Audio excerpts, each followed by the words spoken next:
ٹیلی phone پر نظر پڑتے ہی اس کا دل چاہا کہ وہ پولیس کو کال کر کے اپنے ساتھ پیش آنے والے تمام حالات و واقعات سے آگاہ کرے، مگر اگلے ہی لمحے اس نے اپنے خیال کو رد کر دیا، کیونکہ 2 سال پہلے بھی اس نے ایسی حرکت کی تھی مگر وہ کامیاب نہ ہو پائی تھی۔ الٹا احمد علی کی نفرت اور مار پیٹ میں مزید اضافہ ہو گیا تھا۔ اپنے شوہر احمد علی کے اثر و رسوخ کا تو اسے اچھی طرح سے اندازہ تھا۔ وہ شہر کے پولیس کو اپنے ہاتھوں پر نچاتا تھا۔ پھر کیا کیا جائے، وہ سوچ سوچ کر نڈھال ہو گئی۔ اچانک اس کے دل میں خیال آیا وہ احمد علی سے تمام باتیں کہے جو وہ ایک عرصے سے اس سے کہنا چاہتی ہے، مگر احمد کے روب و دبدبے کی وجہ سے وہ اس کے سامنے کچھ کہنے کی جسارت نہ کر پائی تھی۔ اس کے بعد وہ چاہے اسے قتل بھی کر دے اسے دکھ نہ ہوگا۔ یہی سوچتے ہوئے اس نے احمد علی کا نمبر ڈائل کیا۔ ہیلو، ایک کرخت مگر تلخ آواز سنائی دی۔ میں ثانیہ بات کر رہی ہوں۔ وہ تو ابتدا میں ہی بوکھلا گئی۔ میں تیری منحوس آواز نہیں سننا چاہتا، کمبخت عورت۔ وہ رابطہ منقطع کرنے لگا تو ثانیہ اسے روکتے ہوئے التجائیہ لہجے میں بولی، پلیز میری بات سن لو۔ میں اپنی صفائی میں کچھ کہنا نہیں چاہتی، بلکہ وہ باتیں تم سے کہنا چاہتی ہوں جو میں ایک عرصے سے تم سے نہ کہہ پائی تھی۔ احمد علی نے نہ جانے کیا سوچتے ہوئے اس کی بات سننے کا فیصلہ کرتے ہوئے کہا، بول۔ ثانیہ اپنی پوری ہمت یکجا کرتے ہوئے بولی، میں جانتی ہوں جو کچھ ہوا اس کے بعد تمہارا غصہ میری جان لے کر ہی ٹھنڈا ہوگا، مگر اس سے پہلے میں اپنے دل کی ہر بات تم سے کہہ دینا چاہتی ہوں۔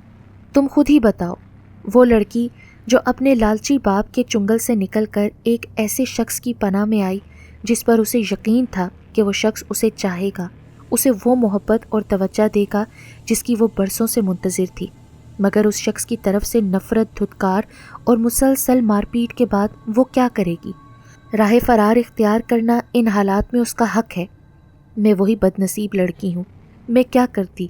تم نے میری زندگی کو ایک مسلسل نہ ختم ہونے والا عذاب بنا کر رکھ دیا تھا۔ بغاوت ہر وہ شخص کرنے لگتا ہے جس کے ارمانوں کا خون کیا جائے، جس کے ساتھ جانوروں سے بھی بدتر سلوک کیا جائے۔ تم نے مجھے کیا دیا سوائے نفرت، غصے اور مار پیٹ کے؟ میں کیا کرتی ان حالات میں؟ مجھے کسی ایسے سہارے کی ضرورت تھی جو مجھے ان بدترین حالات سے نکال سکے۔ جسے تم نے میرے ساتھ ہوٹل میں دیکھا وہ میرا کزن رضوان ہے۔ وہ ایک بہت اچھا وکیل ہے۔ میں نے یہی سوچا تھا کہ اس کی مدد سے میں تم سے خلا لے لوں۔ اگر مجھے تمہاری طرف سے پیار اور توجہ ملتی تو میں کیوں راہ فرار اختیار کرنے کا سوچتی؟ بس ایک بار میری جگہ خود کو رکھ کر سوچنا۔ اپنی بات مکمل کر کے ثانیہ پھوٹ پھوٹ کر رونے لگی۔ دوسری طرف مسلسل خاموشی تھی۔ ثانیہ نے ریسیور کریڈل پر رکھ دیا۔ کافی دیر رونے کے بعد جب اس کا دل ہلکا ہو گیا تو اس کا دماغ بار بار یہ مطالبہ کرنے لگا، کیوں اس ظالم شخص کے ہاتھوں بے موت مرنا چاہتی ہے؟ آخر تو نے ایسا کیا کیا ہے جس کی سزا تجھے موت کی صورت میں ملے؟ کیوں نہ وہ اس شخص کو ہی ختم کر ڈالے جس نے اس کی زندگی کو جہنم بنایا ہے؟ اس خیال کے آتے ہی وہ اپنے کمرے میں آ گئی۔ جیسے ہی اس نے الماری کا خفیہ خانہ کھولا تو وہ دنگ رہ گئی۔ خانے میں صرف ایک ریوالور موجود تھا، جبکہ اسے اچھی طرح سے معلوم تھا کہ احمد علی 2 ریوالور عموماً اس خانے میں رکھتا تھا۔ اس کا مطلب تھا کہ دوسرا ریوالور احمد علی نے اس کی زندگی کا چراغ گل کرنے کے لیے وہاں سے اٹھایا تھا۔ اس کے دل میں احمد علی کے لیے بے پناہ نفرت اتر آئی۔ اس نے احمد علی کا وہ ریوالور بڑی احتیاط سے اٹھایا اور واپس ڈرائنگ روم میں صوفے پر آ بیٹھی اور احمد علی کا بڑی بےتابی سے انتظار کرنے لگی۔ اس دوران اس کی کب آنکھ لگی اسے کچھ پتہ نہ چلا، مگر پھر اس کی آنکھ آہٹ سے کھل گئی۔ وہ فوراً اٹھ کھڑی ہو گئی اور ریوالور والا ہاتھ اپنی کمر کے پیچھے لے گئی۔ بیرونی دروازہ کھلنے کی آواز سنائی دے رہی تھی۔ پھر اس وحشت ناک سناٹے میں قدموں کی بھاری آواز کے ساتھ احمد علی اس کے سامنے آ کھڑا ہوا۔ احمد علی کو دیکھ کر تو ثانیہ کے پورے جسم میں خوف و دہشت کی ایک لہر دوڑ گئی۔ احمد علی کا چہرہ بالکل سپاٹ تھا۔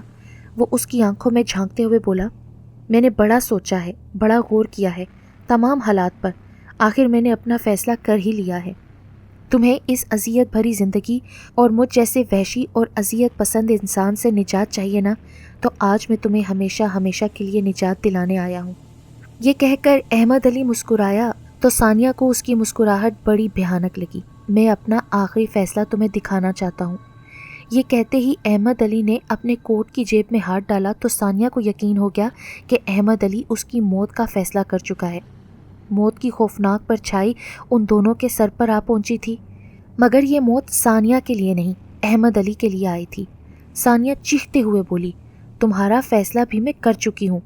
یہ کہتے ہی ثانیہ نے فوراً اپنا ریوالور والا ہاتھ سیدھا کیا اور پے در پے گولیاں احمد علی کے سینے میں اتار دیں۔ یہ سب اس قدر اچانک ہوا تھا کہ احمد علی کو سنبھلنے کا موقع بھی نہ مل سکا۔ ایک دھن سی ثانیہ کے دل و دماغ پر چھا چکی تھی۔ کسی بھی بے ضرر انسان کے لیے کسی دوسرے انسان کی جان لینا اتنا آسان نہیں ہوتا، خواہ دوسرا انسان کتنا ہی بڑا دشمن کیوں نہ ہو۔ ثانیہ تو جیسے سکتے میں آ گئی۔ جب اس کے حواس بحال ہوئے تو اس نے دیکھا احمد علی زمین پر خون میں لت پت پڑا تھا۔ اس کی کھلی ہوئی بے جان آنکھوں میں بے پناہ حیرت تھی۔ وہ آہستہ آہستہ قدم اٹھاتی ہوئی احمد کی لاش کے قریب آئی اور بغور اس کا جائزہ لینے لگی۔ اپنے آپ پر وہ کس قدر غرور کرتا تھا، آج کیسے اس کے سامنے بے بس پڑا تھا۔ ثانیہ حقارت سے اس کی لاش کو دیکھنے لگی۔ دفتن اس کی نگاہ احمد علی کے اس ہاتھ پر پڑی جسے اس نے آخری فیصلہ سنانے کا کہہ کر اپنی جیب میں ڈالا تھا۔ وہ حیرت زدہ رہ گئی۔ اس کے ہاتھ میں ایک خط اور چھوٹی سی ڈبیا موجود تھی۔ ثانیہ نے جھک کر وہ دونوں خون آلود چیزیں اٹھائیں اور کپکپاتے ہوئے ہاتھوں سے وہ خط پڑھنے لگی۔ پیاری ثانیہ، مجھے وقت نے اتنا زیادہ بے حس اور تلخ بنا دیا ہے کہ میں یہ الفاظ تم سے تمہارے سامنے نہ کہہ پاؤں گا، اس لیے اس خط کا سہارا لیا ہے۔ تم نے مجھے کہا تھا کہ میں خود کو تمہاری جگہ رکھ کر سوچوں، میں ان حالات میں ہوتا تو کیا کرتا، تو تم بھی ذرا انصاف کرو اور خود کو میری جگہ رکھ کر سوچو کہ تم ان حالات سے دو چار ہوتی تو کیا کرتی جن سے میں گزرا ہوں۔ میں 8 سال کا تھا جب میری سگی ماں اپنے آشنا کے ساتھ فرار ہو گئی تھی۔ میں بتا نہیں سکتا کہ اس چیز نے میرے دماغ پر کس قدر برا اثر ڈالا تھا۔ پھر میرے باپ نے دوسری شادی کر لی۔ سوتیلی ماں نے مجھے جس قدر اذیت اور تشدد سے دوچار کیا تھا وہ بیان سے باہر ہے۔ میرے بدن پر آج بھی اس کی گرم سلاخوں کے نشان موجود ہیں۔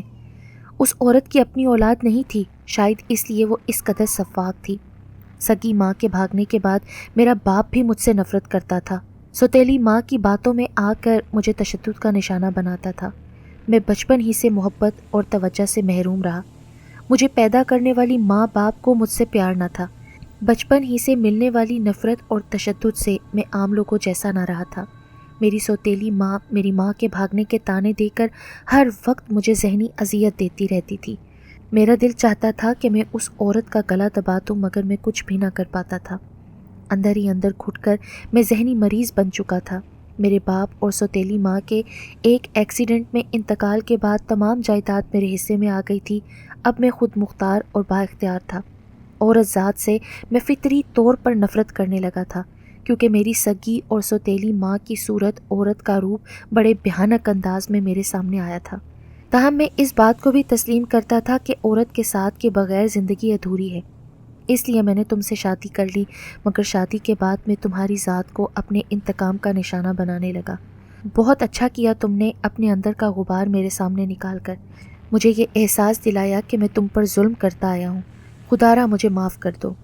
حالانکہ میں جانتا ہوں میں معافی کے لائق نہیں ہوں۔ میں نے آخری فیصلہ کیا ہے کہ میں آئندہ وہ ظلم کبھی تم پر نہیں کروں گا جو ماضی میں کرتا رہا ہوں۔ تمہیں خوش رکھنے کی پوری کوشش کروں گا۔ اگر تم راضی ہو تو آج سے ہم اپنی ایک نئی زندگی کی ابتدا کریں گے، اگر نہیں تو میں خاموشی سے تمہاری زندگی سے نکل جاؤں گا۔ میں اپنا آخری فیصلہ سنا چکا ہوں، اب تم نے اپنا فیصلہ سنانا ہے۔ فقط احمد علی۔ خط پڑھتے ہی ثانیہ کی آنکھوں کے سامنے جیسے اندھیرا چھانے لگا۔ اس کے کپکپاتے ہوئے ہاتھوں سے وہ کاغذ اور ڈبی چھوٹ کر زمین پر آ گری۔ زمین پر گرتے ہی وہ ڈبیا کھل گئی اور اس میں سے ایک خوبصورت انگوٹھی لڑکھڑاتی ہوئی باہر آ گئی۔ ثانیہ نڈھال ہو کر زمین پر بیٹھ گئی اور سر پکڑ کر رونے لگی۔ آخری فیصلہ ہو چکا تھا۔